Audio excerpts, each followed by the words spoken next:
Thank you for tuning in to the Court of Public Opinion. We're going to talk about the difference between a broken home and a not broken home. I've seen some examples of relationships, and I look at both men and women relationships.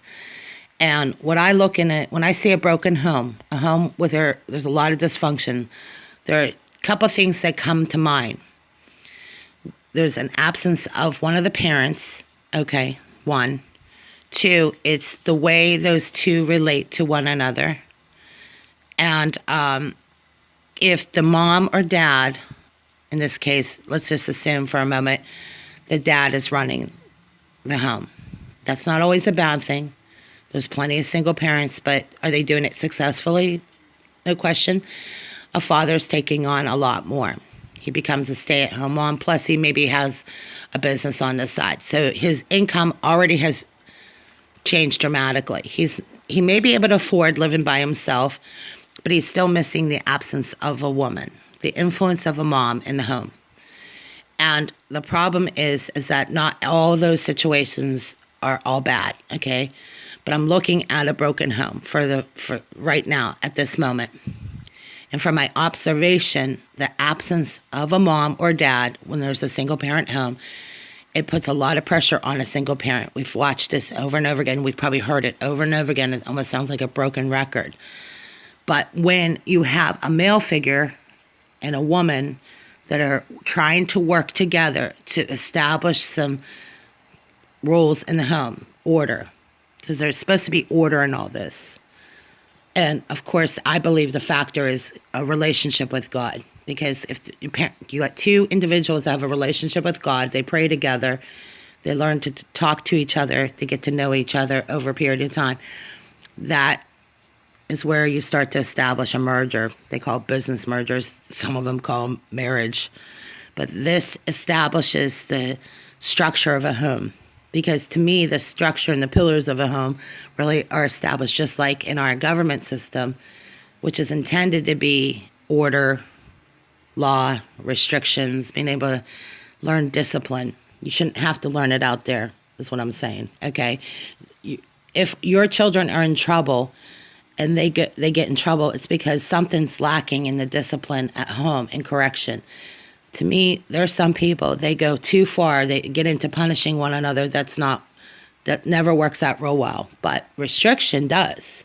That means establishing some order, okay? No, and believe me, I grew up in a home with a lot of children. You don't want the kids taking over. Thank you, no thank you. There are parents, unfortunately, get overwhelmed very easily, and it might be because one of the parents is absent, and it doesn't necessarily mean they're physically absent. They're absent from making decisions. They might be more passive. They might be the quiet type. But if you have two parents that are making decisions together and they're working together, I know that's hard to do sometimes. Life kind of gets demanding, okay? But when a man and a woman are working together and establishing a home and they're working together to make life a little bit more bearable, because that's the whole point. It's not just because you love each other, because sometimes there are days you're not going to really like each other, okay? You still love each other, just not, sometimes you will have one of your days. It's not a bad thing. Sometimes people have their indifferences, but that's the whole point of communicating, okay? But when mom and dad get together and they sit down and they have to talk about things and they say, I want to know what we can do about this. And Mr. Dad says, okay, well, I have to go to the club and work out.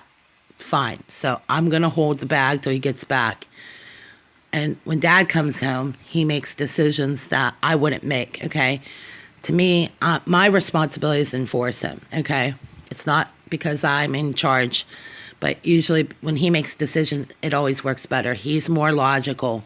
And I see a lot of women, we react with our emotions. So hopefully you have a strong male figure that doesn't react with his emotions. But what if he's tanked all night and she comes home from working a 12-hour shift? Things might be a little out of balance, okay?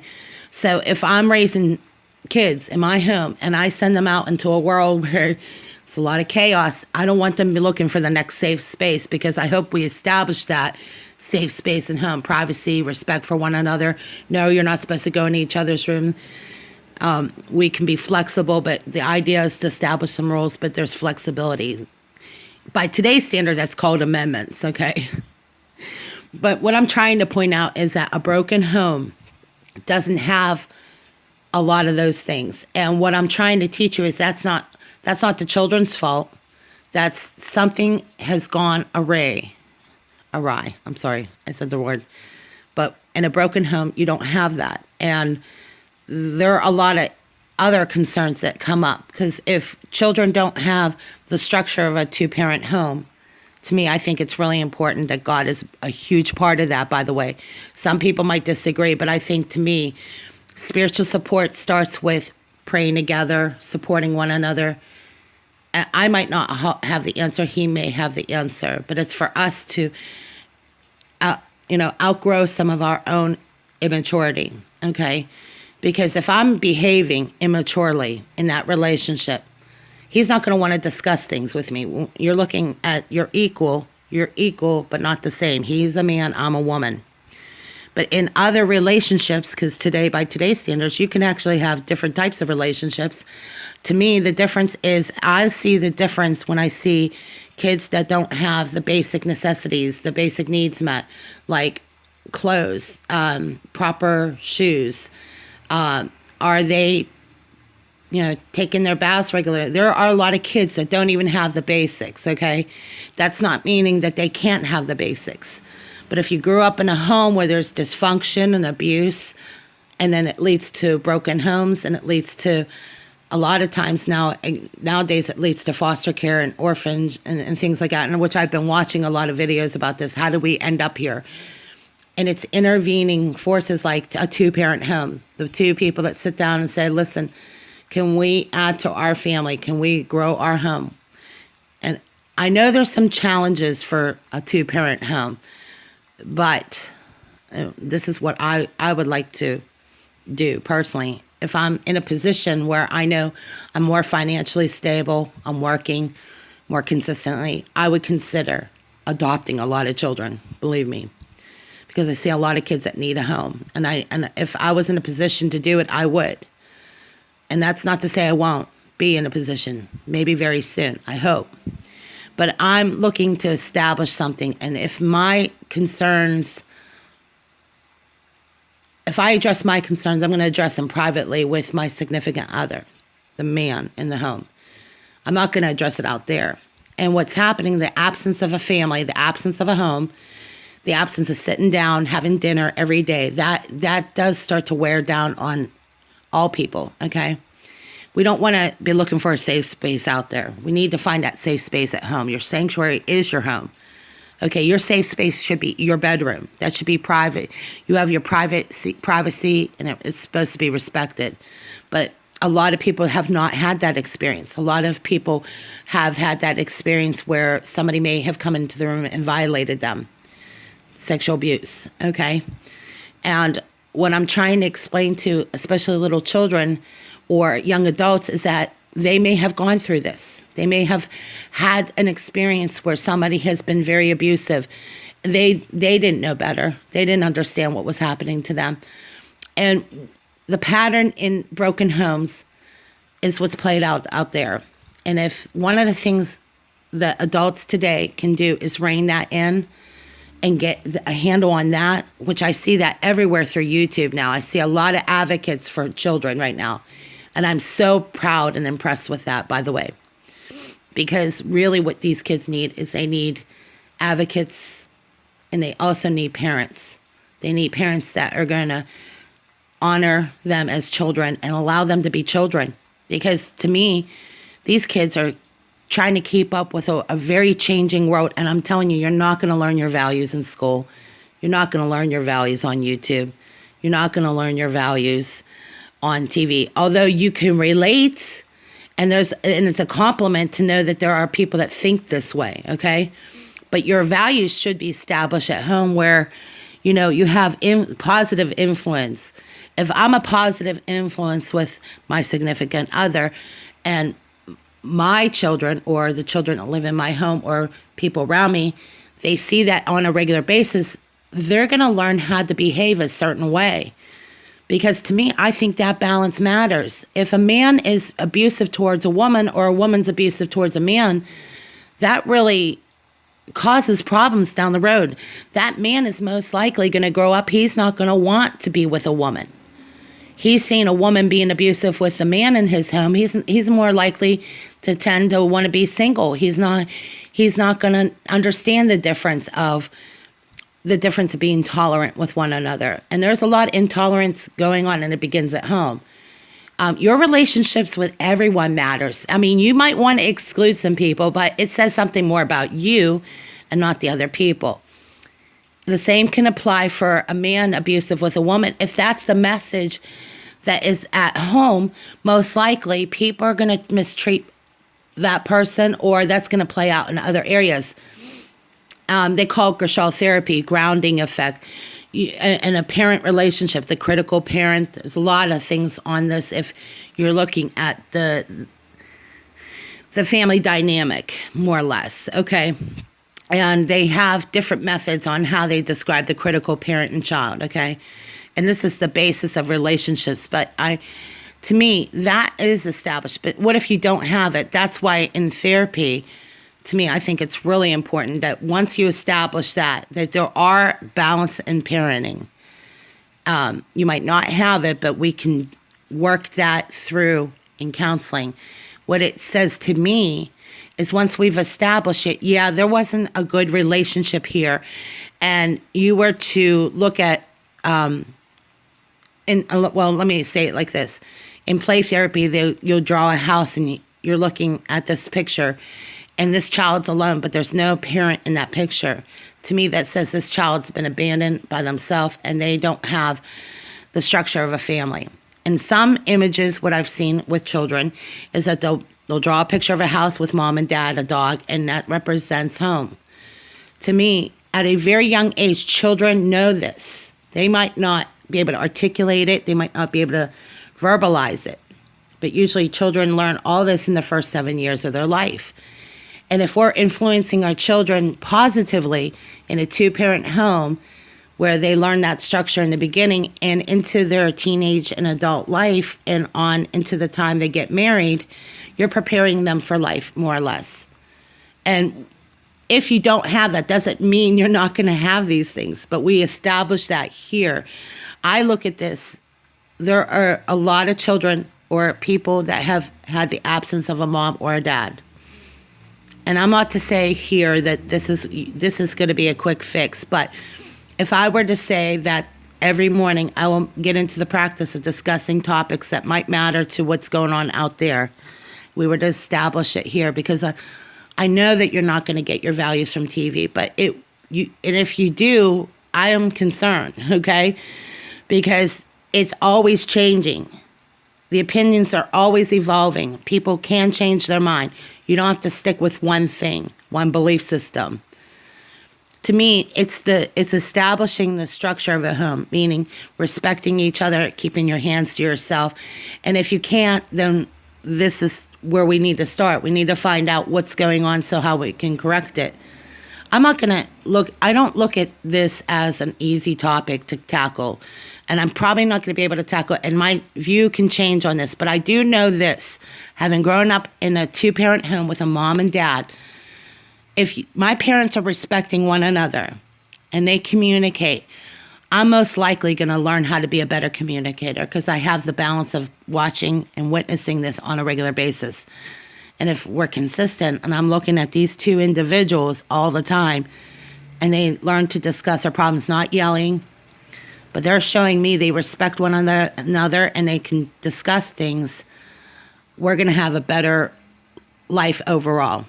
Because we're establishing that, one, people can talk without arguing, without raising their voice, and they can live a reasonable, safe life. Sound. I want to say safe. You can have a reasonable, peaceful life. Okay. But if I go out there and I know that there's a man-woman relationship where there's constant abuse and, downplaying important things, because that to me is that's where a lot of people become very passive, ignorant, rude, all those things. And when we discuss things, I might not have the right answer, but I do know that we have to be direct, assertive, because if you don't, if you're not assertive, you don't get to the point, you end up having a talk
The Court of Public Opinion is a part of the Amateur Radio Network. But it's important to be able to assert yourself by today's standards and establish something here at home. And to me, your safe space shouldn't be out there. It's what's going on at home is where we need to leave off at for now. The point to this is that we want to give you a better opportunity And by establishing some values, you're not going to get your values from TV, but it starts at home. That way you're not stuck in a situation where you're looking outside your home to validate you. That validation, that confidence, that the building blocks of communication begin at home. And if we can at least establish that, a lot of the brokenness, a lot of the problems at home can be resolved really quickly by communicating. It is, to me, the foundation of a better society. There is a healthy structure. As far as I'm concerned, anyone that would want to challenge anybody in that situation is going to have challenges anyway. To me, growing up in a two-parent home, it at least brings some balance to our life. I know there's a lot of problems outside the home, so to me, where we're going to leave off is that we can at least start somewhere and offer structure where a lot of people don't have it. I've grown up in a couple different situations, and I know some things work and some things do work, okay? And one of the things to me is what works is when you can establish your safe spot at home, you're not going to be looking for out there. You're not going to be looking for that validation. You get that acceptance and respect at home. Without it, to me, of no fault of that child or anyone, you're going to look for that balance somehow, some way. And it just ends up like that. It's not my rule. It's just the way how to live in a society with order and structure. To me, a lot of people are missing that structure, and it's so necessary. But it can be done in a way where you can still offer structure, answers, and solutions without restricting somebody from enjoying the healthy freedoms that you're allowed to have. If we can't teach that basic thing, then yeah, TV becomes the place where we learn our values. And if you're not learning them at home, you're going to learn them from somebody. Or that's a lot of times what ends up happening is children gravitate to gangs. They need a role model is what it comes down to. And mentors are so important right now. So as a finale, I just want to leave off here, but without starting somewhere, without establishing some rules and structure, a lot of times you're going to look for that out there, and it just changes too quickly. We can always change our mind. We should be able to offer that flexibility. Thank you for listening to the Court of Public Opinion.